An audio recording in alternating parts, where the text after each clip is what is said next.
Hey everyone, I am Mary Copeland. I am your instructor for the semester. This is English 101, Freshman Composition. I want to welcome you to the class and go over a few important things that I think will make your life easier. First are the textbooks. So we have Reading Critically, Writing Well. That's our textbook. We'll read a lot of essays and things out of that. So you will need the book. And then there is In the Country We Love by Diane Guerrero, and you will need that book as well. The good news is our textbooks are free this semester. So I'm going to go to the class and show you some other things and also how to access the free books. So here's the homepage and what the class will look like when you first log in. This will change occasionally with new information. However, I'll show you the book information first. There's a couple of ways to get it. I've added a link in the modules that our tech people tell me will work. So hopefully it will. But it's the Brightwave course materials. So you should be able to click on that link and have access to the textbooks. However, as we know, technology does not always work the way we want. So I've also added the link, some information here, which is just a PDF file about the different ways to access the course materials, logging into Brightwave and such. And I believe even down at the bottom, there's a number for customer service. Yeah, customer support. So if you have trouble, you can always contact customer support with that. Okay, so now I'm going to talk a little bit about the course navigation. So all of the work that you'll do for the semester is in the modules right here. So before I go there, I'm going to show you over to your right. You see where it shows there's some assignments that are due the first week. I love that to-do list. It's great because it's a good reminder for students of what they need to be working on. However, it is not, it doesn't really tell the whole story. For example, the discussion that you have, and this is true for all discussions, on a discussion, your initial post is due on Thursday and your peer responses are due no later than Sunday. So that gives you time to make your post and then time to read other students' posts and then respond. So, but Canvas only allows us to put in one due date. So you will always see the Sunday due date.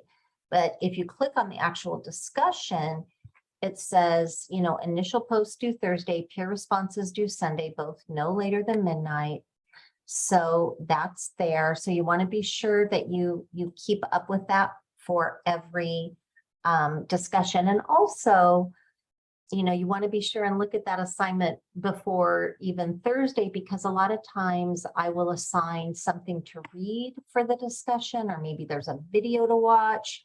So going through the module each week is really the best way to approach your assignments. And I also want to show you that all assignments, discussions, essays, etc., will have grading rubrics, and we'll show you how the points are assigned. And it's a really good thing to look and see how the points are assigned, because it sort of demystifies the grading. You know, your initial response here is worth 6 points. Your peer responses, you know, that's 2 at 2 points each for a total of 4 points. You have to meet a minimum word length and such, and those discussion guidelines are also in the syllabus. So let's go back to the modules then. So the modules are where all the work is done. Here I have some student resources. I have our reading and exercise schedule. So if you click on that, that's going to come up and show you, you know, what readings need to be done each week, what essay, the page number and stuff. This is subject to change, and if it changes, I will be sure to let you know and give you guys plenty of time. And each week, I also will send out a little announcement saying, hey, this week you have to do A, B, and C. So there's several ways that you'll get that information. And then I have MLA information here. We'll be doing a lot of work with MLA, some exercises, how to format your papers correctly, how to document research and cite your research. And, but I've got a lot of resources here as well. I've got some orientation information if this is your first online class, how to review your Canvas settings and your profile, just in case you want to like set up some notifications and that sort of thing. And then our first week activities for week 1. And then every Sunday I'll post, you know, week 2, week 3, and so on. There will also be an announcement that I post each week. So I have virtual office hours. I have on-campus office hours as well. So you can come see me in my office on campus, or you can come to the virtual office hours. None of it's required, but if you have a question or need some clarification on an assignment, you can just click on those links and I will be online during those times. And then the syllabus.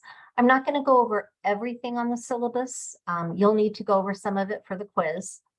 I just want to point out that, you know, I'm pretty good about getting back to emails within 24 hours.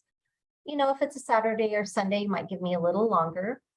And then my office area is listed here as well as my office hours. The other thing I want to point out is how much time will this class take?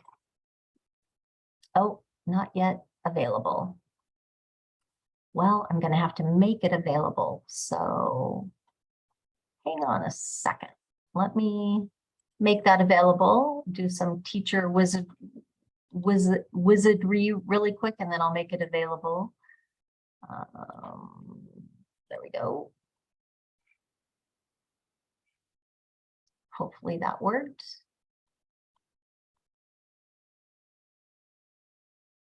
And we'll go back to the syllabus and see if that worked. I just had to actually publish the page. How much time will this class take?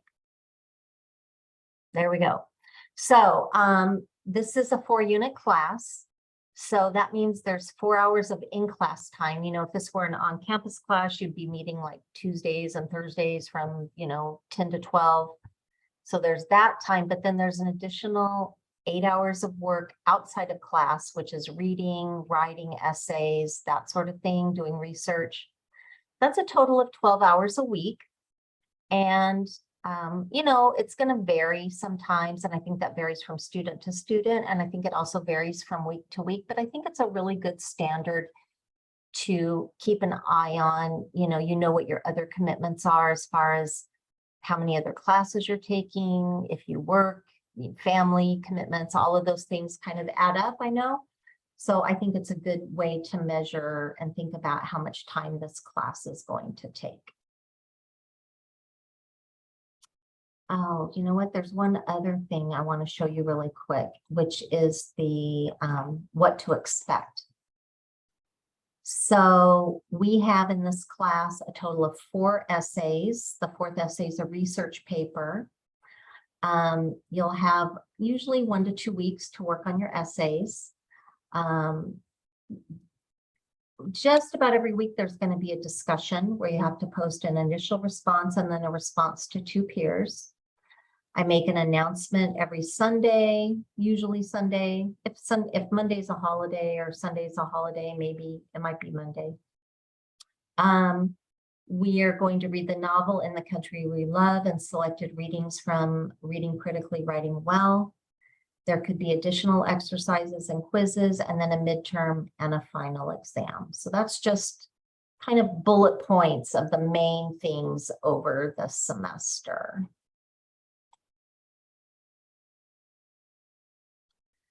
Other than that, I'm sure there's something I've probably left out, but if you have any questions, email me. I'm happy to answer any questions.